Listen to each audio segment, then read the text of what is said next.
रात्री late night नाचून पण माझ्या अंगात एक फिरायचं असा किडा होता जो मला महाराष्ट्राच्या सर्वात टफ फूटवर घेऊन आला. रात्री लेट नाईट नाचून पण सकाळी 5:30 ची तपोवन एक्सप्रेस पकडून मी निघालो नाशिकला जाण्यासाठी. त्याच ट्रेन बघून माझा खरंच अजून मूड खराब झाला. जनरल डब्याची हालत दाखवतो काय आहे.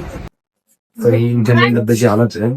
त्यात सीट सुद्धा अनकम्फर्टेबल होते, पण बाजूला एक मित्र सुद्धा भेटला टाइमपास करायला. तसे तरी स्मेल आणि अनकम्फर्टेबल सीट मध्ये बसून मी पोहोचलो नाशिकला. आता नाशिकला आले तर तुम्हाला 245 नंबरची बस पकडून जावं लागेल त्र्यंबकेश्वरला. हरिहर फोर्टला जाण्यासाठी त्र्यंबकेश्वर हा लास्ट स्टॉप आहे. बघला पोहोचल्यावर तुमच्याकडे प्रायव्हेट रिक्षा शिवाय अजून दुसरं कोणतंच ऑप्शन नाही. ते तुम्हाला चार्ज करणार 1000 रुपये प्लस 200 रुपीज वेटिंग फीस. आपला बजेट काय एवढा हाय नाही की आपण ट्रॅव्हल मध्ये 1200 रुपये घालवणार. मग थोडंसं शोधल्यावर मला भेटतो हा विजय.